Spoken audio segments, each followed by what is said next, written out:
Hello friends, good morning. Welcome to கதம்ப சமையல். இன்றைக்கி நம்ம கதம்ப சமையலில் ஒரு சட்னி ரெசிபி தாங்க பார்க்க போகிறோம். வெங்காயம் தக்காளி எல்லாம் வச்சு ஒரு டிஃப்ரெண்ட்டான சட்னி ரெசிபி இந்த வீடியோவில் பார்க்க போகிறோம். கண்டிப்பாக இந்த சட்னி வந்து இட்லி, தோசை இது ரெண்டுத்தோட சூப்பரான காம்பினேஷனாக இருக்கும். இந்த வீடியோக்குள்ளே போகிறதுக்கு முன்னாடி நம்ம சேனலில் ஃபஸ்ட் டைம் பார்க்குறவங்க கீழே இருக்க சப்ஸ்கிரைப் பட்டனை ப்ரெஸ் பண்ணிட்டு பக்கத்தில் இருக்க பெல் பட்டனையும் ப்ரெஸ் பண்ணிக்கோங்க. வாங்க வீடியோக்குள்ளே போயிடலாம். இப்போ அடுப்பில் வந்து ஒரு வானல் வச்சுக்கிட்டேன். அதில் 1 டேபிள் ஸ்பூன் எண்ணெய் ஊற்றிக்கலாம். எண்ணெய் காஞ்சதும் 1 டேபிள் ஸ்பூன் உளுந்தம்பருப்பு, அதோட 4-5 வரமிளகா. உங்கள் காரத்துக்கு ஏற்ற மாதிரி நீங்கள் மிளகா வந்து கூடவோ குறைவோ நீங்கள் சேர்த்துக்கோங்க. இது லைட்டாக பெரட்டிக்கோங்க. லைட்டாக கலர் மாறணும். அதுக்கப்புறம் ஒரு 1/4 மூடி தேங்காய் வந்து இந்த மாதிரி பொடி பொடியாக நறுக்கி அதையும் சேர்த்து நல்லா வதக்கிக்கலாம். உளுத்தம்பருப்பெல்லாம் வந்து நல்லா கலர் மாறணும், லைட் ப்ரௌன் கலரில் மாறணும், நல்லா வாசனை வரணும். பாருங்கள், இப்போ நல்லா வதங்கிடுச்சு. இப்போ வந்து இது அடுப்புலேருந்து எடுத்துடலாம். இது நல்லா ஆற வச்சுட்டு ஃபஸ்ட்டு வந்து மிக்ஸி ஜாரில் போட்டு நல்லா ஒரு ஓட்டி எடுத்துக்கோங்க. இப்போ அதிலே இன்னொரு 1/4 டீஸ்பூன் மட்டும் எண்ணெய் ஊற்றிக்கிறேன். அதில் 3 மீடியம் சைஸ் வெங்காயம் இந்த மாதிரி ரஃப்பாக கட் பண்ணி சேர்த்துக்கலாம். அது வதங்கிறதுக்காக கொஞ்சம் கல்லுப்பு சேர்த்துக்கிறேன். சேர்த்து இது வந்து லைட்டாக வதக்கிக்கலாம்.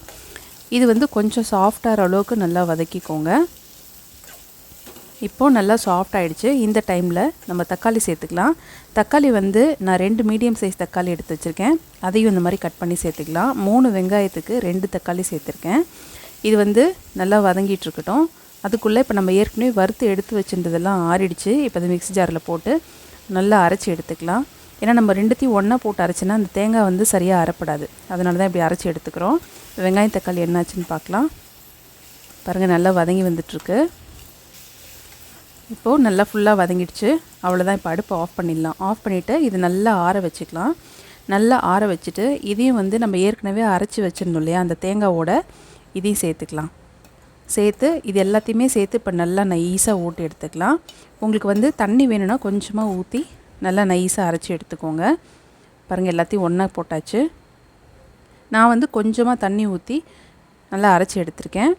நல்லா கெட்டியான பேஸ்ட்டாக தான் நான் அரைச்சி எடுத்திருக்கேன். ஏன்னா அதுக்கப்புறம் நம்ம மிக்ஸி ஜார்லேருந்து கலந்து ஊற்றும் போது இன்னும் கொஞ்சம் தண்ணி சேர்ப்போம் இல்லையா, அதனால் இப்போ இதில் கொஞ்சமாக தண்ணி கலந்து சேர்த்துக்கலாம். நான் வந்து கொஞ்சம் திக்காக தான் இந்த சட்னி செஞ்சுருக்கேன்.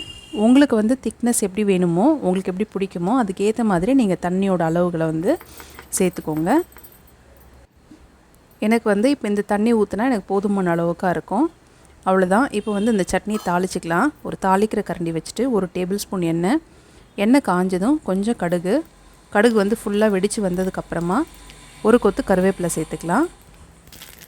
இப்போ அடுப்பு ஆஃப் பண்ணிடுறேன். அந்த சூட்லேயே வந்து நல்லா பொரிஞ்சிடும். இப்போ அதை எடுத்து இந்த சட்னியில் சேர்த்துக்கலாம். அவ்வளோதான், நம்மளோட சூப்பரான சட்னி ரெசிபி ரெடி ஆகிடுச்சு. இது இட்லி தோசையோட சூப்பரான காம்பினேஷனாக இருக்கும். கண்டிப்பாக ட்ரை பண்ணி பாருங்கள். ட்ரை பண்ணிவிட்டு எப்படி இருந்ததுன்னு கீழே எனக்கு கமெண்ட்டில் போடுங்க. மறக்காமல் இந்த வீடியோ ஷேர் பண்ணுங்கள், லைக் பண்ணுங்கள். அப்படியே கீழே இருக்க சப்ஸ்கிரைப் பட்டனையும் ப்ரெஸ் பண்ணிவிடுங்க. இன்னொரு நல்ல ரெசிபியில் உங்களை மீட் பண்ணுறேன். Thanks friends. தேங்க்ஸ் ஃபார் வாட்சிங். பை.